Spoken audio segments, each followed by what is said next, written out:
কোনো মৌলবাদী দল এখানে ক্ষমতায় আসবে তার কোনো সম্ভাবনা নাই। বাংলাদেশে 52 বছরের ইতিহাসে দেখা গেছে যে কখনোই কোনো মৌলবাদী দল তার ক্ষমতায় আসতে পারেনি, বরঞ্চ তাদের যে শক্তি সেই শক্তি দিন দিন ক্ষীয়মান হয়ে এসেছে। আমরা বাংলাদেশের মানুষের আস্থার উপর আস্থা নাকি চাঁদাবাজি করে, বিএনপি নাকি দখলবাজি করে, বিএনপি নাকি কে যেন আজহার নাকি মাঝার একজন আছে, আগে ওরা খাইছে একদল খাইছে আর একদল খাওয়ার জন্য রেডি হয়ে আছে। আমরা এরকম চাই না।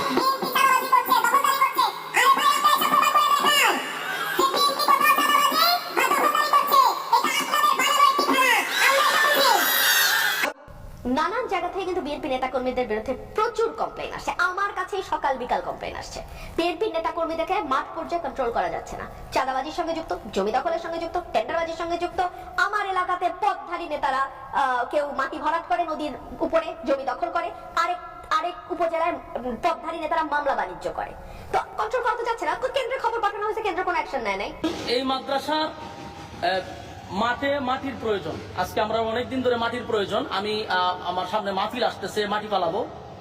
বিএনপির যারা আছেন, আমরা আপনাদেরকে মহব্বত করি। আপনারা নির্যাতিত একটা দল, আপনাদেরকে মহব্বত করি। আপনারা যে মাঝে মধ্যে বলেন যে কে চাঁদাবাজি করে, তা আপনাদের দলের লোকেরা যদি এইভাবে মাদ্রাসা মসজিদ থেকেও চাঁদাবাজি করে, এটা কি আপনাদের দলের জন্য কোনো কল্যাণ বয়ে আনবে? আমারে বলেন, এটা কি বিএনপির জন্য কোনো কল্যাণ হবে?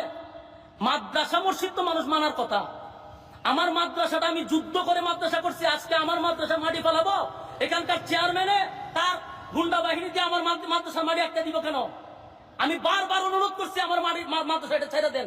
এরপরে এরা বলতেছে এটা চেয়ারম্যানের নির্দেশ, মাটি ছাড়া হবে না। 2টা গাড়ি আমার সকাল থেকে আটকে রাখছে, আমি আমাদেরকে বেতন দিতে হবে না? 2 গাড়ি আমার আটকে রেখে দিছে। কোনো কথা তারা শুনতে রাজি না। টাকা দিব, তারপরে তারা মাটি ছাড়বে। আমার প্রশ্ন হলো, আমি আমার আরেক জায়গার থেকে আমি আমার কিনা মাটি, দানের মাটি আমি যদি মাদ্রাসা পালাই, এখানে আমি কেন চাঁদা দিব? এখন আমি বাংলাদেশের একটা বড় দলকে বলছি যে আপনাদের এগুলা বিষয়গুলো অবগত থাকা দরকার। আরে ভাই, তুই খাস বিভিন্ন জায়গা থেকে খা, অসুবিধা দেখে একটা মাদ্রাসার থেকে তো আমাদের এই জিনিসগুলো বোঝা দরকার। এই মোল্লারা না থাকলে তোর বাবা মার বিয়ে পড়িয়ে তোকে হালাল পন্থায় দুনিয়াতে আনার কেউ ছিল না। এই মোল্লারা না থাকলে জানাজাটা দেওয়ারও তোর শেষকালে কেউ থাকবে না। চিল্লায় বলেন ঠিক কিনা? সে ইসলামপন্থীদের গালি দেয়, আহমদ শফির মতো এত বড় জগৎ বিখ্যাত মুহাদ্দিসকে গালি দেয়, কিন্তু বাংলার জমিনের তাওহীদ প্রিয় মুসলমান এদের কথায় কান দেয় না। এরা কাদের লেজে পাড়া দিয়ে ক্ষমতায় গিয়েছে সবার জানা আছে। চিল্লায় বলেন ঠিক কিনা? বাংলার জমিনের লোকজন তাহাজ্জুদ পড়ে দোয়া করে, আল্লাহ ঘরে ঘরে আহমদ শফি দাও, ঘরে ঘরে আল্লামা সাইদি দাও। জোয়ার অগ্রযাত্রা এদের ভাল লাগে না। আল্লাহ বলে মুতু বিগাইযিকুম, তোদের রাগ, তোদের ক্রোধ, তোদের আফসোস নিয়ে তোরা মর। ইসলামের তোরা কিচ্ছু করতে পারবি না। চিল্লায় বলেন ঠিক কিনা?